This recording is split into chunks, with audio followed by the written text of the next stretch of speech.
Kalau aku hitung tuh ada action shonennya itu 6.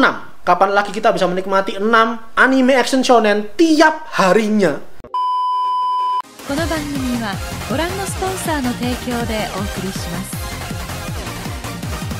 Oh, karena saya minasan, speak. Jadi akhirnya kita masuk juga ke akhir tahun, kita masuk ke fall 2022. Aku nggak ngerti dengan kamu, cuman aku pribadi tuh sangat menantikan musim ini sekali. Karena di musim lalu, di summer kemarin itu aku lumayan berdarah-darah. Aku berjuang struggle mati-matian karena banyak dari kalian tahu aku nggak begitu demen isekai. Ini kalau bajuku aku buka ini jahitan di mana-mana semuanya. Karena saking banyaknya anime isekai di summer kemarin. Mau belok kanan isekai, mau belok kiri isekai, mau lurus isekai, mau muter balik isekai, udah kayak semuanya gitu. Udah kerasa kayak di dunia genjutsunya Itachi. Tapi akhirnya kita masuk juga ke fall, dimana beberapa kali, udah beberapa bulan ini aku dapat request, aku dapat komentar, dapat pertanyaan ngebahas anime di fall. Dimana alasannya aku tahu, selain karena memang banyak anime besar, tapi anime besarnya ini juga itu adalah seri-seri shonen, terutama bergenre action. Yang mana kalau kalian ngikutin aku juga dari lama, kalian tahu betul itu adalah makananku sehari-hari.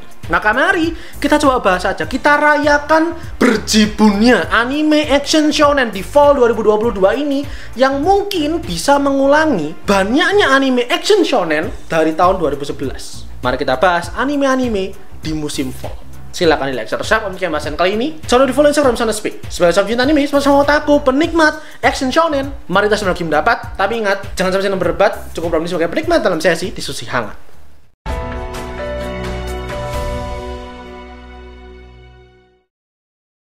Jadi ini konten akan aku buat ringan aja, nggak mau yang terlalu berat dulu, nggak terlalu dalam dulu. Karena tadi aku bilang aku mau merayakan kembalinya action shonen yang kembali berjaya gitu ya, kembali berjibun setelah sekian lama dalam line up musiman anime. Dan tadi aku sempat singgung gitu ya, aku bilang mungkin ini bisa mengulang kembali momentum di tahun 2011, 11 tahun lalu.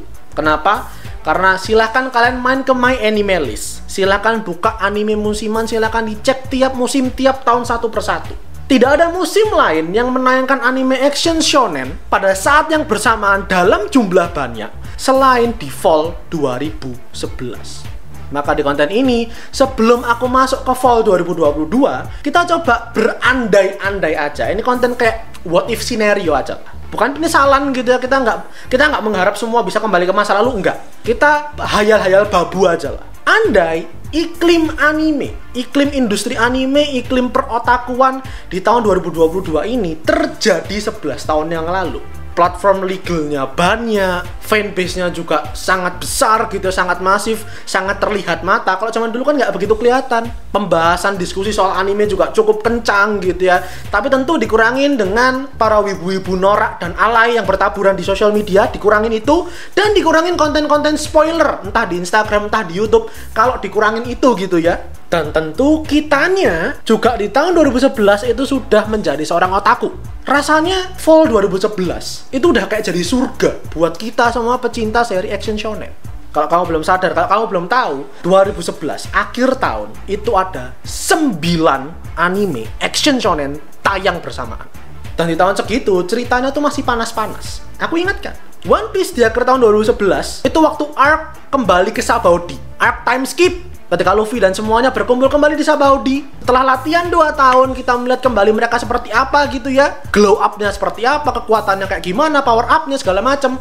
Dan mulai masuk juga ke awal-awal Pulau Gyojin, Pulau Duyung. Jadi ceritanya masih belum sejelimet dan sememusingkan kayak sekarang. Dan tentu kualitas animasinya nggak nyakitin mata kayak sekarang juga. Bukan jelek, tapi terlalu berkilau. Naruto Shippuden di akhir 2011 itu banyak fillernya sih memang. Cuman fillernya ini waktu sebelum Naruto itu berlatih di Pulau Kura-Kura. Jadi ceritanya masih belum ada unsur-unsur alien, cyborg, dan semua keanehan pada dunia shinobi. Bleach tahun 2011 akhir itu masuk di arc Fullbring. Ketika kita lihat Ichigo kehilangan kekuatan Shinigami-nya, dia berlatih mencari cara punya kekuatan baru. Saat itu dia punya Fullbring. Meskipun banyak orang yang bilang ini mengecewakan arc-nya, tapi nggak bisa dipungkiri buat yang suka dengan Bleach termasuk aku, itu arc sangat seru sekali. Hunter x Hunter remake yang 2011 di tahun 2011 di fall baru mulai. masih baru prolog cerita, baru mau mulai ujian Hunter semuanya, masih banyak hal yang akan kita nantikan pada saat itu di tahun 2011. Fairy Tail di akhir tahun 2011 itu masuk ke arc Tenrojima melawan Grimoire Heart. Masih lagi seru-serunya ujian ranking S yang tiba-tiba diganggu gugat gitu ya. Kita melihat pertempuran seru hampir di tiap episodenya, dan saat itu plot armornya masih belum setebal di akhir-akhir. Action shonen lainnya, Toriko. Aku penasaran berapa banyak yang nonton Toriko. Toriko di akhir tahun 2011 itu di arc Century Soup. Di kisaran episode 30-an, waktu lagi panas-panasnya ngelawan si Tomirot. Action shonen lainnya yang musiman ada Nurarion no Mago musim kedua. Default itu sudah masuk episode terakhir, final episode, ketika semua konflik pertempuran itu lagi klimaks-klimaksnya. Riko dengan semua kemampuannya dia kerahkan untuk bisa mengalahkan Shinue. Action shonen lainnya di tahun itu yang aku sangat suka, Beelzebub di fall 2011 itu ceritanya baru mau masuk ke arc-nya Pangeran N. Kita baru tahu kalau bayi Bill ternyata punya kakak, dan kakaknya tuh punya 34 pilar, punya 34 anak buah yang sangar-sangar semuanya, menantang Oga dan semuanya. Di saat itu ceritanya baru dimulai, dan di saat itu juga Oga belajar Super Milk Time kalau nggak salah nama jurusnya tuh ya. Jadi juga masih panas-panasnya banget Beelzebub. Action shonen lainnya yang saat itu juga tayang, seri kesayanganku, Gintama. Gintama di akhir tahun 2011 tayangnya itu yang arc serius, itu arc Renho, arc yang tentu mengejutkan banyak sekali orang karena Elizabeth, karakter yang kita pikir cuman bebek blow-on, cuman maskot doang di Gintama, ternyata punya cerita yang penting, punya peran yang penting dalam seri Gintama ini.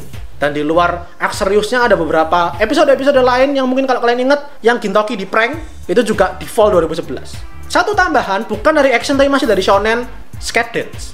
Sabar, yang minta request Skate Dance sebentar, aku cari momentumnya dulu. Tapi di tahun 2011 dulu, Skate Dance itu di akhir tahun itu masih di kisaran episode 30-an. Jadi ya masih di pertengahan cerita.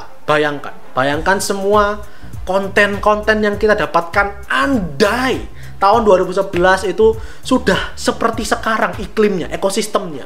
Aku pribadi juga kayak baru menyadari hal ini gitu, kayak oh anjir 2011 tuh surga banget gitu maksudnya ya, buat aku, buat orang-orang di luar sana yang suka banget action shonen. Itu sebuah musim idaman sekali, karena setelahnya sampai sekarang ya, terakhir ini ya 2022 ini, fall ini, setelahnya tuh nggak ada lagi yang kayak gini, nggak ada yang seberjibun ini. Kalaupun ada, lagi-lagi ya, koreksi aku kalau aku salah, cuman seingatku 2019 Spring sama Summer itu agak bertubi-tubi action shonennya. Ada Kimetsu no Yaiba, ada Fire Force, ada Dr. Stone, meskipun Dr. Stone bukan action sebenarnya, cuman seri-seri shonen waktu itu agak berjibun, agak bertubi-tubi lah, tapi nggak pada saat yang sama.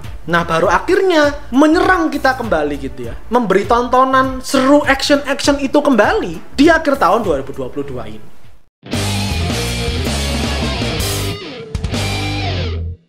Yang mana ini cuman kasaran aja, ini aku kasih spoiler aja gitulah ya. Seri-seri aku bahas tuh nanti apa aja, karena kalau fall pasti aku bahas, nggak kayak Summer kemarin. Perhatiin lah, kemarin anime Summer berapa banyak sih yang aku bahas gitu maksudku. Kalau bukan karena disponsori Sushiro kemarin tuh ya, rasanya juga nggak akan membahas loh. Hoshino Samidare, Dr. Son Ryusui itu kalau nggak ada Sushiro nggak akan mikir keras, seriusan. Tapi di fall ini, entah ada sponsor atau enggak nantinya, memang dengan sukarela, dengan senang hati akan aku bahas. Pertama tentu Bleach. Bleach udah nggak usah di request, nggak usah diminta, pasti aku bahas. Udah ada banyak ide di kepala aku akan aku keluarkan. Bahkan ada satu ide aku pendem tuh 2 tahun. 2 tahun. Aku cari momentum ketika animenya rilis baru aku bahas, supaya nggak spoiler nantinya. Jadi nggak usah khawatir, Bleach, aku suka Bleach dari kecil. Aku suka Bleach dari tahun 2009. Ada banyak yang bisa kita gali, banyak yang bisa kita bedah, banyak yang bisa kita diskusikan. Sama halnya kayak Chainsaw Man. Jangan khawatir juga, Chainsaw Man selama ini mungkin belum pernah aku bahas ya, karena seperti biasa kalau kalian tahu aku mencoba menghindari spoiler. Tapi begitu animenya besok tayang, pasti aku bahas. Nggak usah khawatir. Nanti juga akan ada pembahasan Boku no Hero Academia season 6. Kemarin sudah aku mulai 1 gitu ya, pembukaan kemarin. Nanti akan ada lagi tentunya, karena ini momen yang penting, momen krusial, musim yang sangat amat vital buat ceritanya. Ada beragam hal yang bisa kita bicarakan juga. Kemudian Mob Psycho Hyaku musim ketiga, musim akhir, yang mana sejujurnya ini yang paling aku favoritkan di fall. Karena kalau kalian nonton videoku waktu pertama kali aku bahas Mob Psycho, aku bilang Mob Psycho Hyaku itu anime favoritku yang kedua. Jadi buatku pribadi, aku akan sangat menantikan, akan sangat senang sekali tiap episodenya nanti mengikuti bagaimana si Mob dengan si Reigen, dengan si Ritsu, semuanya gitu, Ekubo, keseharian mereka dalam dunia esper nantinya seperti apa, sampai akhirnya cerita berakhir, pasti bakal seru banget. Aku udah baca manganya tapi dikit-dikit doang, karena aku nggak mau merusak kesenangan dan kekagumanku nantinya.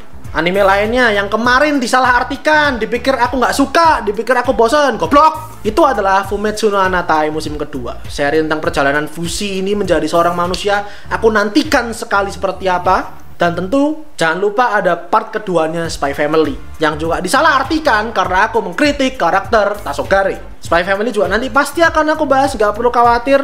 Mungkin kalau ada satu tambahan lagi yang belum masuk, Blue Lock. Blue Lock juga akan aku bahas meskipun bukan action. Aku cukup menikmati, nanti juga momentumnya akan Piala Dunia gitu ya. Di November nanti pasti aku bahas. Dan Yowamushi Pedal. Yowamushi Pedal musim kelima, aku nggak ngerti sudah banyak yang nonton. Aku yakin pun nanti ketika aku bikin kontennya nggak banyak yang nonton, aku tahu. Tapi Yowamushi Pedal itu adalah salah satu seri anime yang membekas di hatiku. Karena ini anime punya andil besar dalam hidupku. Percaya nggak percaya? Aku sangat menikmati sekali ceritanya. Aku mengambil banyak sekali pelajaran dari serinya. Dan aku menantikan sekali musim kelimanya. Meskipun mulai dari musim keempat kemarin itu mulai gak loyo ceritanya. Cuman anyway nggak masalah. Aku penasaran kelanjutan balapannya Sohoku seperti apa. Karena aku juga nggak baca manganya. Jadi aku pastikan juga akan ada yang aku bahas nanti dari Yowamushi Pedal.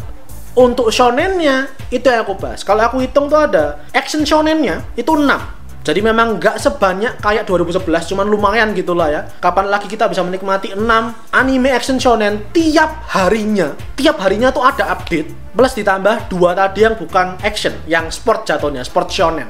Kalau aku pribadi, itu yang aku nantikan, itu yang pasti aku tonton, pasti aku ikuti, pasti aku nikmati. Semoga tidak ada yang mengecewakan nantinya gitu ya. Semoga aku nggak bikin konten yang ngomel-ngomel terkait anime-anime tadi di musim ini. Dan itu aja untuk kali ini, sedikit update, sedikit sharing, sedikit what if scenario, sedikit ngobrol-ngobrol santai aja soal apa yang aku rasakan fall 2022 dan fall 2011. Gimana dengan kamu? Apa yang kamu nantikan di fall 2022 ini? Seri apa aja itu? Kenapa alasannya? Atau mungkin ada ide topik gitu bisa aku bahas nantinya dari seri-seri tadi yang aku jelaskan? Silakan, nggak masalah, taruh aja di kolom komentar. Itu aja dulu untuk kali ini. Silakan like videonya kalau mungkin bahasan kali ini. Jangan lupa komentar di video kalian. Dan terakhir, solid follow Instagram Sound Speak dan subscribe buat yang nikmati lebih banyak konten anime dan manga dari channel Sound Speak, karena anime dan manga yang aku suka dan kalian suka.